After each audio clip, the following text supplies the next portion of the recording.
నూలు నూలులో శతాబ్దాల గౌరవం, పట్టు పరంపరకు ప్రతీక, సంప్రదాయానికి శాశ్వత చిరునామా సఖీ.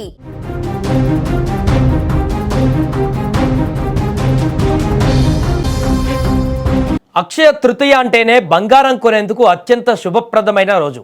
అయితే ఈ ఏడాది బంగారం ధరలు చూసి సామాన్యులు బెంబేలెత్తిపోయారు. కానీ సరిగ్గా పండగ ముంగిట పసిడి ప్రియులకు ఒక అదిరిపోయే గుడ్ న్యూస్ అందింది. గత కొన్ని రోజులుగా చుక్కలు చూపించిన బంగారం ధరలు ఒక్కసారిగా తగ్గాయి. హైదరాబాద్ మార్కెట్లో ఏకంగా 1000 రూపాయలకు పైగా ధర పతనమై కొనుగోలుదారులకు ఊరటనిచ్చింది. అసలు ఇవాళ ధరలు ఎలా ఉన్నాయి, ఎంత తగ్గాయి, పండుగ పూట ఈ తగ్గింపు వెనుక ఉన్నటువంటి కారణాలేంటో కూడా పూర్తిగా చూద్దాం. హైదరాబాద్ బులియన్ మార్కెట్లో ఇవాళ 24 క్యారెట్ల 10 గ్రాముల పసిడి ధర 1370 రూపాయలు తగ్గి 1,54,200కు చేరింది. అలాగే 22 క్యారెట్ల 10 గ్రాముల గోల్డ్ రేట్ 1,250 రూపాయలు పతనమై 1,41,350 రూపాయలు పలుకుతోంది.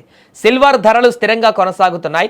ప్రస్తుతం కేజీ వెండి ధర 2,75,000గా ఉంది. అంటే తులానికి 1000 రూపాయలకు పైగా తగ్గడం అంటే అక్షయ తృతీయ నాడు నగలు చేయించుకునేటువంటి వారికి ఇది లక్కీ ఆఫర్ అని చెప్పాలి. ఇక అక్షయ తృతీయ నాడు చిన్న ముక్కు బంగారం అయినా కూడా అది తరగని ఆస్తిగా మారుతుందని భారతీయుల ప్రగాఢ విశ్వాసం. ఈ క్రమంలో ఈ నెల 19న జరగనున్న ఈ పండుగ కోసం ఇప్పటికే జ్యువెలరీ షాపులన్నీ కూడా కొత్త కొత్త డిజైన్లతో ముస్తాబయ్యాయి.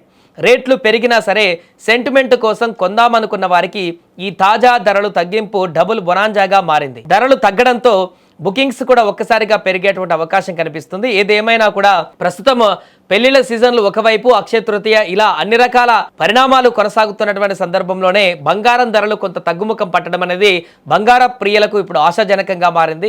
మరొక వైపు అంతర్జాతీయంగా నెలకొన్నటువంటి పరిణామాల కారణంగా బంగారం ఎప్పుడు తగ్గుతుంది, ఎప్పుడు పెరుగుతుందనేటువంటి విషయంలో చాలా మంది సామాన్యులు ఇప్పటికే అయోమయంకి గురవుతున్నటువంటి పరిస్థితులను చూస్తున్నాం. ఈ నేపథ్యంలో గత కొన్ని రోజులుగా పెరుగుతూ వస్తున్నటువంటి బంగారం ఈరోజు ఒక్కసారిగా తగ్గింది. అది కూడా 1000కి పైగా తగ్గడంతో ఈ యొక్క తగ్గుదల ఇంకా కొనసాగుతుందా, రాబోయే రోజుల్లో ఏ రకంగా మారుతుంది అనేటువంటి ఒక అంశం అయితే ఇప్పుడు చర్చనీయాంశంగా మారింది.